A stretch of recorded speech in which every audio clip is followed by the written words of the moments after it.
Luck and నా I request Ramesh గారు ఇప్పుడే జాయిన్ అవ్వడం వల్ల నేను మైక్ ఇచ్చేస్తున్నాను. ఇప్పటికీ నేను 4 సార్లు మిమ్మల్ని కలవరించాను, వేరు వేరు పేర్లతో కూడా కలవరించాను. బేసిక్గా yeah now your turn. DOP Ramesh Reddy గారు will speak now. Hello hi, media వాళ్ళందరికీ నమస్కారం అండి. First of all thanks to Abbi, ఎందుకంటే అబ్బి నాకు ఒక 12 ఇయర్స్ పరిచయం. తను బాహుబలి 1 2లో వర్క్ చేశారు డైరెక్షన్ డిపార్ట్మెంట్లో. సో ఆ టైంలో తను వేటి బ్రో మంచిగా నువ్వు కామెడియన్గా ఇంత లీడ్లో ఉన్నావు కదా, మళ్ళీ ఎందుకు అంటే లేదు బ్రో నాకు డైరెక్షన్ డిపార్ట్మెంట్ ఇంట్రెస్ట్ అందుకని వచ్చానని చెప్పి అన్నాడు. బట్ తను చూసుకున్న డిపార్ట్మెంట్ కూడా choreography department, sorry action sequence, fight master అంతా కోఆర్డినేట్ చేసేవాడు. ఆ తర్వాత ఈవెంట్ వెళ్ళి కలిసేవాళ్ళం. ఫైనల్లీ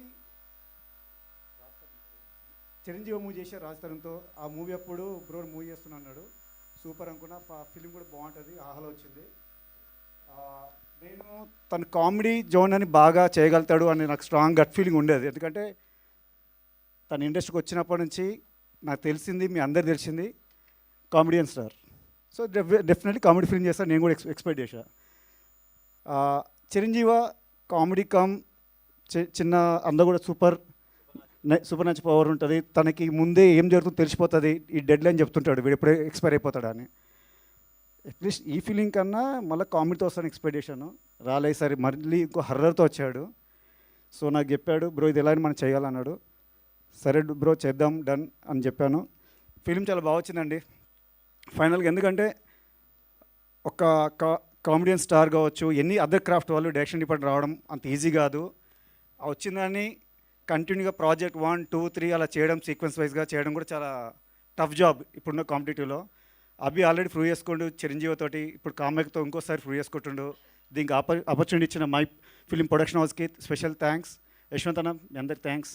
ఎందుకంటే అభిని బిలీవ్ చేసి, ఒక డైరెక్టర్ బిలీవ్ చేయడం చాలా ఇంపార్టెంట్. ఆ డైరెక్టర్ బిలీవ్ చేశాక తను ఇంకా remaining rest of the team set చేసుకుంటారు. కాబట్టి దట్టు అభి ఇంకా కొత్త అమ్మాయిని ఇంట్రడ్యూస్ చేస్తున్నాడు, సమేరా. సో తను చాలా బాగా చేసింది.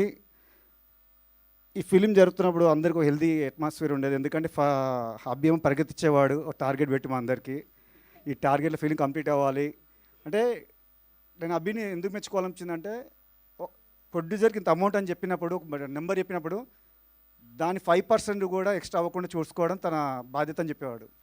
సో ఆ రెస్పాన్సిబిలిటీ తీసుకొని ఆ లిమిట్ బడ్జెట్లో చేయాలని చాలా స్ట్రిక్ట్గా ఉండేవాడు. సో ఆ స్ట్రిక్ట్గా ఉన్నప్పుడు నేను production designer, order Tirumala, Rishan అందరం వెనకాల ఫైటింగ్ చేసుకునే వాళ్ళు బిహైండ్ హిమ్. చాలా గాసిప్స్ ఉంటాయి అవి కోసం, తెలియకుండా చంపేస్తుంటారా బాబు అని చెప్పి. ఇక్కడున్న ఆర్టిస్టులకు అందరికీ తెలుసండి అది, అబ్బి ఎంత స్ట్రిక్ట్గా ఉంటాడు సెట్లో అనేది. నాకు ఇది అవ్వాల్సిందే, ఈరోజు అయిపోవాల్సిందే అంటే ఐఎమ్ వెరీ మచ్ హ్యాపీ. ఎందుకంటే బడ్జెట్స్ అనవసరంగా ఎక్స్ట్రా ఖర్చు పెట్టకుండా ఏదైతే ప్రొడక్షన్ ఇచ్చిందో విత్ ఇన్ ద బడ్జెట్లో ఫిలిం కంప్లీట్ చేయడం నౌడేస్ చాలా అరుదు. సో అందులో అబ్బి అన్నవాడు కూడా ఉన్నారు. కాబట్టి really thanks bro, congrats to entire team. Samudrakanth సార్తో ప్రీవియస్ ఫిలిం ట్రిబులర్లో వర్క్ చేశాను, love you sir. And Abhirami గారితో ఇంతకుముందు వర్క్ చేశాను railway colony. And Anand sir, మనం నెక్స్ట్ ఇంకో ప్రాజెక్ట్ చేస్తున్నాం, ఆల్రెడీ ఫైనల్ స్కెడ్యూల్లో ఉంది. Thank you everyone, thank you. Thank you Ramesh Reddy గారు, thank you so much and wish you good luck. దీంట్లో స్పీచ్లో కంటే అభి గారి మీద కంప్లైంట్లు ఎక్కువ వినపడ్డాయి నాకు. ఆ మాత్రం ఉంటుంది అనమాట, ఆ ఫైట్ ఉంటుంది. పర్ఫెక్షనిస్ట్, అది చాలా చాలా ఇంపార్టెంట్ ఏదైనా అవుట్పుట్ కోసమే కదా, డెఫినెట్లీ. అండ్ నా